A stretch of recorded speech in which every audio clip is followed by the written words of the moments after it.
Hi, and thanks for watching this video.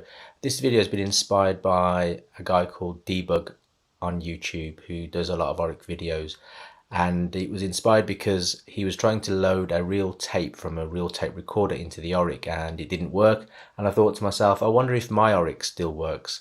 I had an Oric back in 1983. It was my first ever computer, and I've still literally got the same computer. It started my interest in computing, which then followed through into a career in computing as well.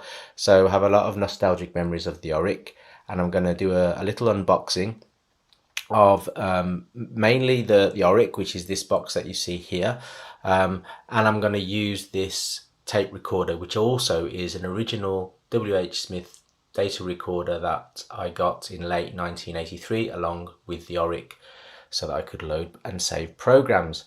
So I'm going to try to do the unboxing with the video running in one take. So let's see if I can manage that. I'll just move the tape recorder out of the way.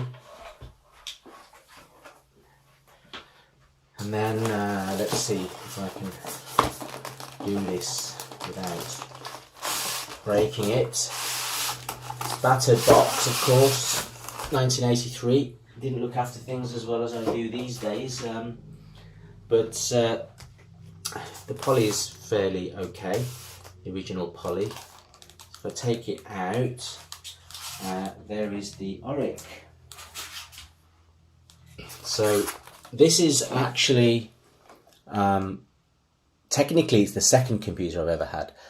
When I first purchased the Oric, I remember going to Dixon's with my dad, and we only had 80 quid with which to buy a computer. And Dixon's had a 16K Oric with the grey label, and that was it. I was hooked on that one. I saw the spec on the box. It said professional keyboard and real sound, etc., etc., and I thought that's the one for me. And by the way, it was also cheap enough to buy. When I took it home, I couldn't load or save anything. Turns out it's just because the Oric's a bit picky. But I took it back to Dixon's, and then after a couple of weeks or less than a month or so, they said they'd fixed it, and what they gave back to me was a different Oric with this red, green and blue Oric logo, and 48K. So I thought I'll hold on to this one because I'd got a 48K Oric without having paid for a 48K Oric, paid for a 16K, but they gave me a 48K back. And so this is the Oric that I've had since 1983, and I'm going to try and make it work. Now, in all truth, this is not a true unboxing, I guess, for want of a better term, because the Oric itself, so the contents of the box are kept in a box, but the Oric itself has a home over here by the in front of the Atari, actually. And it's just my little bookcase of retro computers and some nerdy books and whatnot.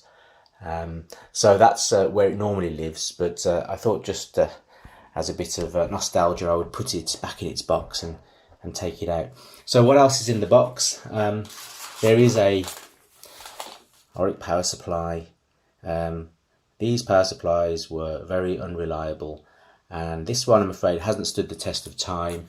I tried it earlier, and with my multimeter I could see that it wasn't generating 9 volts, which is what allegedly it outputs. It was more like 0.1 volts, so clearly something bad there.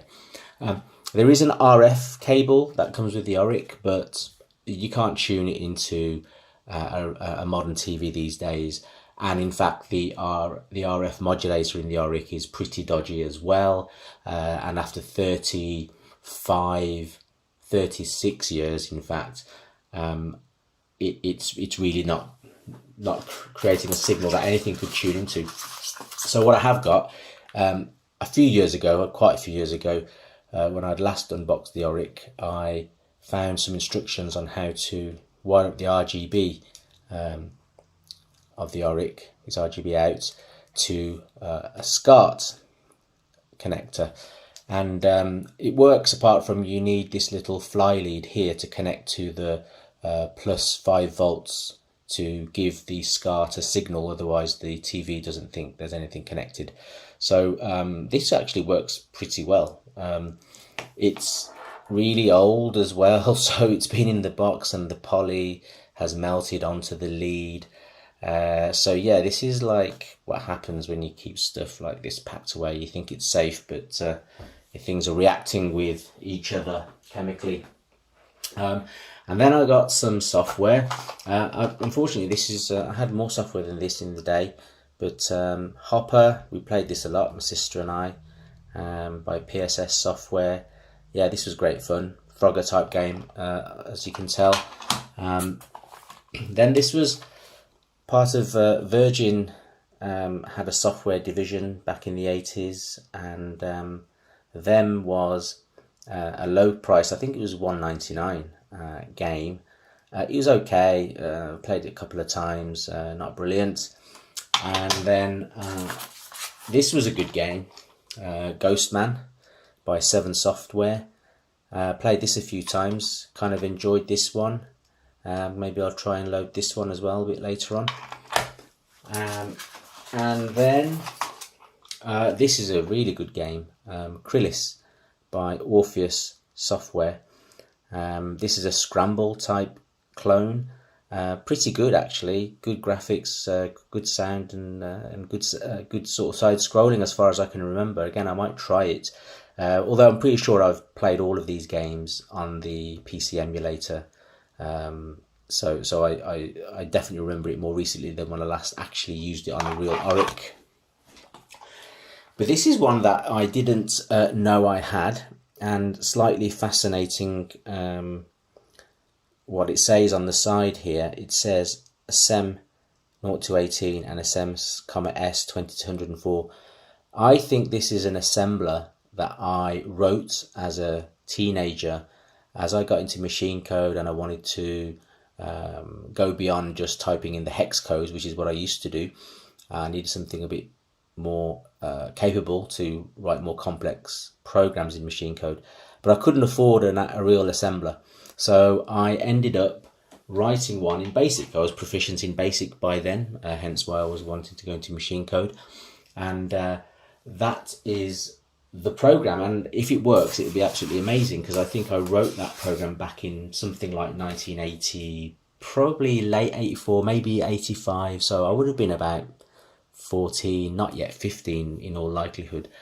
That will be an amazing nostalgia trip if it happens.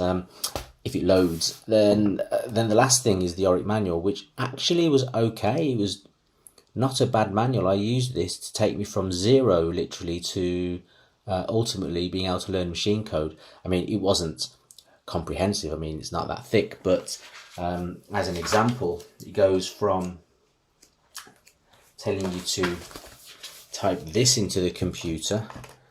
You see, it says print hello.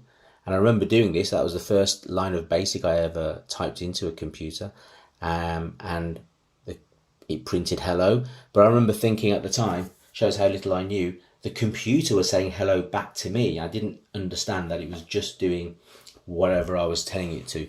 So it takes you through the various sections of the Oric, loops and some graphics, and then into number functions, string handling, sound, how to save and load stuff, some demonstration programs that are a bit more complicated, and then chapter 13, wishfully, they're going to try and teach you machine code, and of course it's really not very detailed in so few pages.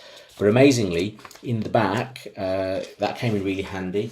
There's a whole bunch of appendices, a memory map, which is mega useful back in the day,